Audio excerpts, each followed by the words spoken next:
Hello everyone, welcome to my channel. चलिए start करते हैं आज का टॉपिक। आज हम लोग डिस्कस करेंगे टीजीटी पीजीटी होम साइंस का बहुत ही इम्पोर्टेंट टॉपिक जो कि है टेक्सटाइल से। ठीक है, तो फ्रेंड्स चलिए स्टार्ट करते हैं हम लोग आज का अपना टेक्सटाइल का टॉपिक। आज हम लोग डिस्कस करेंगे रेशो की विशेषताओं के बारे में।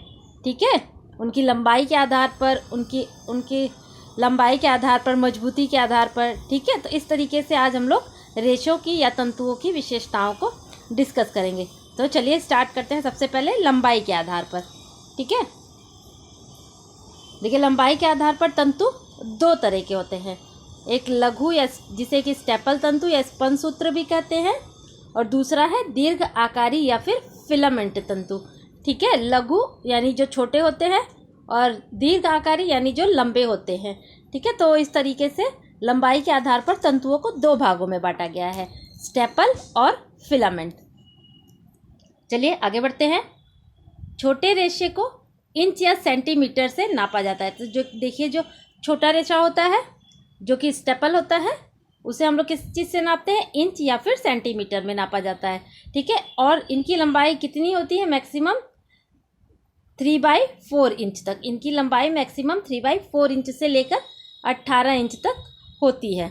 सिल्क, देखिए इंपॉर्टेंट पॉइंट है, सिल्क को छोड़कर सभी प्राकृतिक तंतु छोटे रेशे के रूप में पाए जाते हैं। प्राकृतिक तंतु मैंने अभी इसके पहले वाले वीडियो में तंतुओं के वर्गीकरण में बहुत अच्छे से डिस्कस किया था कि प्राकृतिक तंतु क्या है और मानव निर्मित तंतु क्या है। तो ध्यान दीजिए कि जो प्राकृतिक तंतु होते हैं वो स्टेपल की श्रेणी में आते हैं।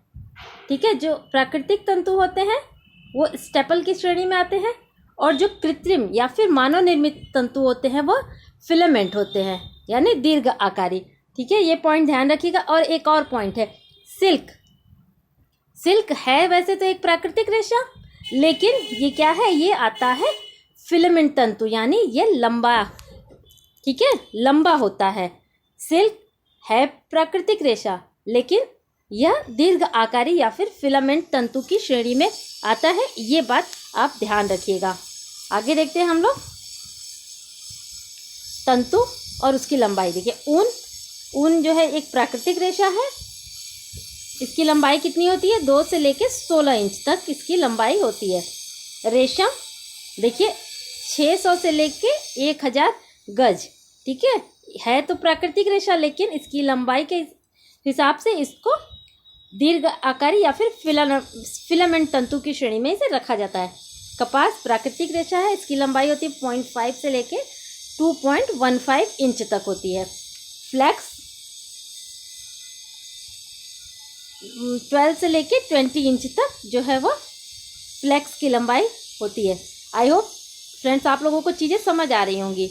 चलिए आगे बढ़ते हैं। अब देखते हैं डायमीटर आकार, जिसे कि हम लोग डेनियर भी कहते हैं। ठीक है, चलिए आगे बढ़ते हैं। लंबे तंतु घुंघराले, खुरदुरे, आकारी और कड़े होते हैं। तो देखिए ये एक पॉइंट है कि लंबे तंतु घुंघराले, खुरदुरे, आकारी और कड़े होते हैं। लंबे तंतुओं में दबाव सहने की जो है क्षमता अधिक होती है। प्राकृतिक तंतुओं की अपेक्षा लंबे तंतुओं में दबाव सहने की शक्ति अधिक होती है। महीन तंतु नर्मपन और लचीलापन प्रदान करते हैं। ठीक है, महीन तंतु नर्मपन और लचीलापन प्रदान करते हैं। महीन तंतुओं से बनने वाले वस्त्रों में लटकनशीलता यानी फ्लेक्सिबिलिटी का गुण जो है वो होता है। प्राकृतिक तंतुओं में महीनता एक मुख्य विशेषता है। तो प्राकृतिक तंतुओं की एक मुख्य विशेषता क्या है? उनका फाइननेस यानी महीनता को माइक्रोन, देखिए इंपॉर्टेंट पॉइंट है, महीनता को किस में नापा जाता है? फाइननेस को नापने के लिए माइक्रोन का यूज़ किया जाता है। नेक्स्ट पॉइंट है 1 माइक्रोन। देखिए 1 माइक्रोन कितना होता है? 1/1000 मिलीमीटर या फिर 1/25,400 इंच के बराबर होता है।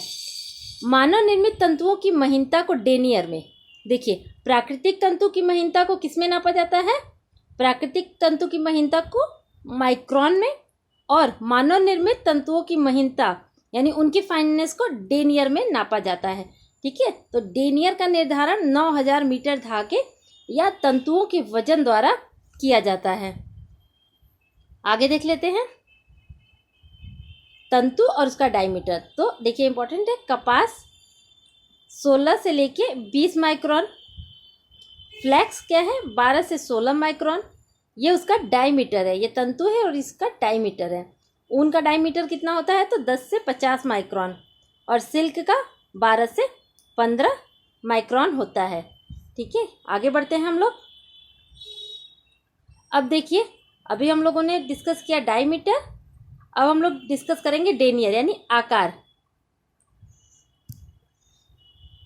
रेशम का आकार कितना होता है 1, अमेरिकन कपास 1.8, भारतीय कपास 2.25, मेरिनो ऊन 4.3, संकर ऊन 7.5 और फ्लेक्स जो है वह 5.6 इसका आकार है।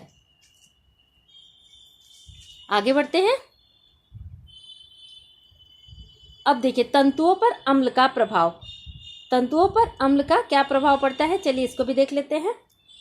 फ्रेंड्स, मैंने ऐसे चार्ट बना के दिया है जिससे कि बहुत ही ज़्यादा लेंदी ना हो और जल्दी से समझ में भी आ जाए। आई होप आप लोगों को ये पसंद आएगा। पसंद आए तो प्लीज़ लाइक करिए, शेयर करिए और चैनल को सब्सक्राइब कर लीजिए, जिससे कि ऐसे ही इम्पोर्टेंट और इंटरेस्टिंग वीडियो मैं आप लोगों को प्रोवाइड करती रहूँगी। चलिए आगे बढ़ते हैं। कपास अम्ल का प्रभाव क्या है, हानिकारक है। फ्लैक्स पर अम्ल का प्रभाव हानिकारक, रेशम पर हानिकारक, ऊन पर क्या है प्रतिरोधक है। देखिए अम्ल जो है, अम्ल का ऊन पर प्रभाव नहीं पड़ता।